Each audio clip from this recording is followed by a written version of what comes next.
अस्सलामु अलैकुम नाज़रीन कराम, नई वीडियो में आपको खुश आमदीद कहते हैं। आज पूरे पाकिस्तान में कैदी नंबर 804 की दफ़ा नाफिज रही। आप वीडियो में मुख्तलिफ मनाजिर देख सकते हैं जो ये बताते हैं कि कौन डरने को तैयार नहीं है, खौफ का शिकार होके घर बैठने को तैयार नहीं है, इस निज़ाम को कबूल करने को तैयार नहीं है। फैसलाबाद के मनाजिर आप देख सकते हैं, कौम को डराने की हर मुमकिन कोशिश की जा रही है। कलेजा चबाने वाली खातून पंजाब में मुसल्लत है, लेकिन लोग फिर भी निकल रहे हैं। रावलपिंडी की तरफ सिमाबिया ताहिर और दीगर लीडरान की रैलियां गई हैं जिनकी तादाद बहुत बड़ी थी। लोग कहीं से भी घबरा नहीं रहे, लोगों ने खौफ के बुत तोड़ दिए हैं। आप वीडियोस में सिमाबिया ताहिर को देख सकती हैं जिन्होंने बड़ी हिम्मत दिखाई। जिस वक्त पुलिस निहत्थे लोगों को पकड़ना शुरू हो गई, गिरफ्तार करना शुरू हो गई, आप वीडियो में देख सकते हैं कि सिमाबिया ताहिर वहां पहुंचती हैं और वो किस तरह से लोगों को इन गुंडों की हिरासत से, क्योंकि अभी वर्दी में ये गुंडे हैं बेसिकली जो पाकिस्तान पर काबिज हो चुके हैं, इनको इनकी गाड़ी से निकालती हैं। अगर खवातीन में ये हिम्मत आ गई है कि वो पुलिस के साथ जाके आंखों में आंखें डाल के अपने नाजायज कैदियों को छुड़वा रही है, तो सोचें ये कौम कहां पहुंच चुकी है, जज्बा कहां है। और इसीलिए ये डरे हुए हैं। ये हमारी कौम के बच्चे हैं जिन पर पुलिस ने दावा बोला है। बच्चे गाड़ी में सहमे हुए नजर आ रहे हैं और उस पर आप देखें ये पुलिस डंडे बरसा रही है, उनकी गाड़ी पर रोक के खड़े हुए हैं और बच्चे सहमे हुए हैं। अब बच्चों ने कौन सी दहशत गर्दी करनी है, लेकिन इस टाइम पंजाब पुलिस इसराइल की पुलिस बनी है। यहाँ नून लीग और उनके हैंडलर्स नेतन्याहू के भी बड़े बड़े हुए हैं। बच्चों पर भी जुल्म से बाज नहीं आ रहे। एक ऐसी पार्टी जिसमें औरतें और बच्चे बाहर आते हैं, एहतजाज करते हैं, जलसे करते हैं, दो चार नारे लगाते हैं पाकिस्तान जिंदाबाद के, कायदे आजम की बात होती है, इलामा इकबाल की बात होती है, ये उनको दहशतगर्द करार दे रहे हैं। फिर एक गिरफ्तारी आप देख सकते हैं, इमरान खान के कजन को गिरफ्तार किया गया, फिर सलमान अकरम राजा को गिरफ्तार किया गया, एडवोकेट लतीफ खोसा को भी गिरफ्तार किया गया। तो लोगों को उठाया जा रहा है, गिरफ्तार किया जा रहा है। फिर लाहौर की सूरत हाल देखें, आपने देखना है कि किस तरह पुलिस एक गाड़ी के गिर्द चिपकी हुई है और लोगों को मारने की कोशिश कर रही है, डंडे मार रहे हैं, और बिलाखिर वो गाड़ी वाला गाड़ी भगाने में कामयाब हो गया। आखिर वजह क्या है? निजाम आपकी ताकत से डरता है। क्या आज करोड़ों में लोग निकल आए हैं? बिल्कुल नहीं। कहीं चंद सौ थे, कहीं चंद हजार। लेकिन ये आपको डराते इसलिए है कि इनको ये खौफ पड़ा हुआ है कि जिस दिन आपका सबका खौफ दूर हो गया, सब ने खौफ के बुत तोड़ दिए, तो यहाँ लाखों करोड़ों में लोग सड़कों पर नजर आएंगे। और ये जो निजाम बनाया हुआ है, ये जो जरदारी सिस्टम है, ये जो शरीफों का सिस्टम है, ये जो हैंडलर्स का सिस्टम है, ये तबाह बर्बाद हो जाएगा अगर आप लाखों करोड़ों में बाहर निकल आते हैं। अभी हर शहर में कहीं चंद सौ आते हैं, कहीं चंद हजार निकलते हैं, कहीं गलियों में आते हैं, कहीं मैदानों में निकलते हैं, कहीं सड़कों पर आते हैं। लेकिन जब आप एक कौम की तरह सारे इकट्ठे निकलेंगे तो ये आपको कंट्रोल नहीं कर सकते। पाकिस्तान के पास इतनी फोर्सेस नहीं है कि पाकिस्तान की सारी आवाम को कंट्रोल किया जा सके। और अब तो इलेक्शन के नताइज से ये बात साबित हो चुकी है कि तहरीक इंसाफ को पाकिस्तान की 70 से 80% आबादी ने वोट दिया है। पंजाब में तहरीक इंसाफ की 70 से 80% सीटें हैं जो वो जीते हैं। खैबर पख्तूनख्वा में 90% से ज्यादा सीटें जीते हैं। तो इसका मतलब है कि पूरा पाकिस्तान तहरीक इंसाफ के साथ खड़ा है। सिंध में तहरीक इंसाफ की कम से कम 40 सूबाई असम्बली की और कम से कम 20 से 25 कौमी असम्बली की सीटों पर डाका मारा गया है।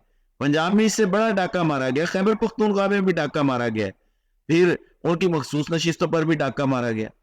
तो तहरीक इंसाफ के सपोर्टर अब तो साबित हो गया ना। अब तो ये एक फैक्ट है, ये कोई थ्योरी नहीं है, अब ये फैक्ट बन चुका है, तजर्बा हो चुका है, इलेक्शन हो चुके हैं, हम साबित कर चुके हैं इस चीज को। तजर्बे से इस नेशन ने साबित कर दिया कि वो किसकी साइड पे खड़ी है। इनको खौफ इसी चीज का है कि जितने लोगों ने वोट दिया है, अगर हर हल्के से उतने बाहर निकल आए तो क्या होगा। अगर किसी हल्के में 1 लाख ने वोट दिया है, कहीं पे 30,000 ने दिया है, अगर उसका 30% भी बाहर निकल आया, खाली रावलपिंडी डिवीजन में आप 5-10 लाख का मजमा इकट्ठा कर सकते हैं सिर्फ रावलपिंडी डिवीजन में। लाहौर देख लें, कराची देख लें, बात कहां जाती है। इसलिए ये खौफ का शिकार है। ये पूरा निजाम जो इन्होंने जालसाजी की बुनियाद पे सेट किया है, ये निजाम चल नहीं सकता अगर आप लोग इसी तरह डटे रहेंगे। देखें, हो सकता है कि इमरान खान के जेल में होने के बाद कुछ घुस बैठिए तहरीक इंसाफ में शामिल हो गए हों। ये भी मुमकिन है कि कुछ लोग कॉम्प्रोमाइज भी कर गए हों, मैं वीडियो में बता भी चुका हूं। लेकिन آپ کی جنگ ایک نظریے پر انحصار کرتی ہے، وہ لوگوں پر انحصار نہیں کرتی. آپ کی جنگ، آپ کی جدوجہد یہ ہے کہ ہمیں اپنا حق لینا ہے اور وہ ہم لے کر رہیں گے، اور اس کے لیے پوری قوم باہر نکلی ہوئی ہے. اور جو خوف پھیلانا چاہتے ہیں وہ تھر تھر کانپتے ہیں.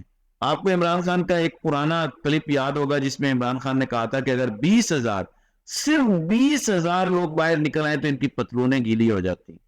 عمران خان کو کیونکہ اندازہ تھا کہ ان کو لمبے عرصے تک جیل میں رکھیں گے، یہ عمران خان کو پتا تھا، وہ ان کی اصلیت کو جانتے ہیں، ان کی حیثیت کو جانتے ہیں، ان کو پتا تھا کہ ان کی وقت کیا ہے. تو کیونکہ وہ جانتے تھے اس لیے عمران خان نے یہ پیغام بار بار قوم کو دیا جو میں آپ کو سنانے لگا ہوں. یہ ذرا سنیں.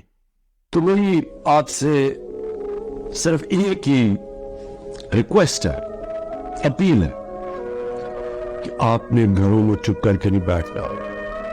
میں ہوں جدوجہد کر رہا ہوں، اپنی ذات کے لیے نہیں کر رہا، وہ اپنی قوم کے لیے کر رہا ہوں، آپ کے لیے کر رہا ہوں، آپ کے بچوں کے مستقبل کے لیے کر رہا ہوں. جی، یہ آپ نے سنا عمران خان کا میسج. بار بار کیوں عمران خان کہتے رہے ہیں؟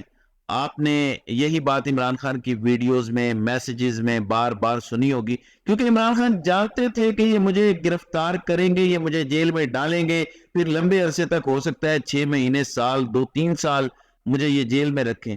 اگر میری قوم ایک میسج اپنے ذہن میں بٹھا لے گی تو کھڑی رہے گی. اگر یہ میسج نہیں دیا تو قوم تو پہلے کی طرح اپنی زندگی میں چلی جائے گی اور سو جائے گی.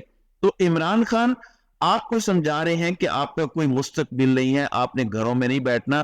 یہ سارا راؤنڈ اینڈ راؤنڈ ہے کہ آپ کو آپ کا حق تب ملے گا جب طاقتور کو آپ مجبور کر دیں گے. ظاہر ہے آپ نے کوئی جنگ تو نہیں لڑنی کسی کے ساتھ، آپ نے بار بار آ کر اپنی طاقت دکھانی ہے اپنے نمبر سے کہ آپ کے نمبرز کتنے ہیں. آپ کی سٹرینگتھ اس میں ہے کہ ٹوٹل بندے کتنے باہر آتے ہیں ہر بار جب کال دی جاتی ہے. وہ آپ کے نمبر سے ڈرتے ہیں. کیا آپ کو پتا ہے کہ سب سے زیادہ زور اسی چیز پر دیا گیا پچھلے 2 سالوں میں؟ جنرل باجوہ عمران خان کو بار بار کہتے تھے کہ اچھے بچے بن جاؤ، اسمبلی میں آ جاؤ، یہ احتجاج نہ کرو، دل سے جلوس نہ کرو، لوگوں کو باہر نہ نکالو، تو ٹھیک ہے تمہاری بات ہم مان لیں گے، تمہیں حکومت بھی دے دیں گے، لیکن کنٹرول انہی کا رہے گا، بس تم نے سامنے آ جانا ہے. یہ بات تب بھی بار بار ہوئی اور یہ بات اب بھی بار بار ہو رہی ہے کہ اگر ہماری باتیں مان لو، احتجاج کرنا چھوڑ دو تو تمہارے کیسز میں نرمی کر دیں گے، بنی گالہ تمہیں شفٹ کر دیں گے، وغیرہ وغیرہ. لیکن عمران خان یہ باتیں نہیں مان رہے کیونکہ ان کو اعتماد ہے کہ میں نے اتنا کام کر دیا ہے، اس قوم کی اتنی زیادہ ٹریننگ کر دی ہے کہ یہ قوم اب گھروں میں نہیں بیٹھے گی. ناظرین اکرام، ایک تصویر سوشل میڈیا پر چل رہی ہے جو اس سچویشن کو بڑا زبردست بیان کرتی ہے، اور میں آپ کو بتانے کی کوشش کروں گا کہ اس وقت اس تصویر کے مطابق ہم کہاں کھڑے ہیں. یہ آپ نے غور سے دیکھنی ہے تصویر. سب سے اوپر یہاں سے شروعات کرتے ہیں کہ ہنٹر لے کے ایک صاحب کھڑے ہیں اور وہ کہتے ہیں کہ سب جھک جاؤ میرے سامنے. تو سب جھک جاتے ہیں سوائے ایک بندے کے. وہ اسے ڈرانے کی کوشش کرتا ہے لیکن وہ ڈرتا نہیں ہے. سیکنڈ والے میں وہ کھڑا رہتا ہے تو کچھ لوگ مزید کھڑے ہو جاتے ہیں کہ ہم تمہیں سجدہ نہیں کریں گے. یہ جب کچھ لوگ مزید کھڑے ہو جاتے ہیں یہ تھرڈ سٹیج ہے. تو ناظرین اکرام، ہم یہاں پہنچ چکے ہیں، کچھ سرپرے کھڑے ہو چکے ہیں، پوری قوم نے اب کھڑے ہونا ہے. تو چوتھی سٹیج آ جائے کہ جب آپ کھڑے ہوں گے تو یہ طاقتور جس نے ہاتھ میں کوڑا پکڑا ہوا ہے، ہنٹر پکڑا ہوا ہے، یہ آپ کے سامنے جھک جائیں گے. اور یہ کام آپ نے کرنا ہے، ان کو گھٹنوں پہ لانا ہے آپ نے. اور اس کا صرف ایک طریقہ ہے کہ عوام مسلسل یہ جدوجہد جاری رکھے. اس میں تکلیفیں آئیں گی، مشکلات آئیں گی. دیکھیں سلمان اکرم راجہ جیسے لیجنڈ بندے کو کیا ضرورت ہے کہ وہ دوسری بار آج گرفتار ہو گیا، کیونکہ اس بندے کو ایک بات سمجھ آ گئی ہے کہ آپ خاموش نہیں رہ سکتے. جو ظلم کا نظام چل رہا ہے، یہ نظام پاکستان کو تباہ کر رہا ہے اور ہم خاموش نہیں بیٹھ سکتے. سب سے بڑی بات ہے کہ عمران خان کو کیا مصیبت پڑی ہے اس عمر میں یہ کام کرنے کی. اگر یہ لوگ کر رہے ہیں جن کے پاس پیسے کی کمی نہیں ہے، شہرت کی کمی نہیں ہے، جن کو ضرورت نہیں ہے، جن کو اس نظام نے کوئی تکلیف نہیں پہنچائی، وہ اس نظام میں عیاشی سے رہ سکتے ہیں. عمران خان تو اسی نظام میں بھی قوم کا سب سے بڑا ہیرو بنا ہے، ایک ایسا آئیکن بنا ہے کہ دنیا میں بہت کم جس کی مثال ملتی ہے. تو اس بندے کو تو ذاتی طور پر کوئی ایشو نہیں تھا، اصل ایشو قوم کا ہے. اور قوم کی تکلیف جو ہے وہ محسوس کرواتی ہے ایک ہیرو کو, اور وہ ہیرو آگے کھڑا ہوتا ہے, اور اس ہیرو نے جب سب کے سامنے یہ سب کچھ ایکسپلین کیا ہے اور یہ شعور دیا ہے, تو آج وہ قوم بھی کھڑی ہو گئی ہے. اور یقین مانیں یہ شعور کا جن جو اس وقت باہر نکل آیا ہے, اب یہ دوبارہ بوتل میں کبھی نہیں جائے گا, اور اب پاکستان یقینی طور پر آزادی کی طرف ہی جائے گا. ناظرین کرام, آپ کی اس ویڈیو کے حوالے سے کیا رائے ہے؟ آپ اپنی رائے کا اظہار کامنٹ سیکشن میں ضرور کیجئے گا.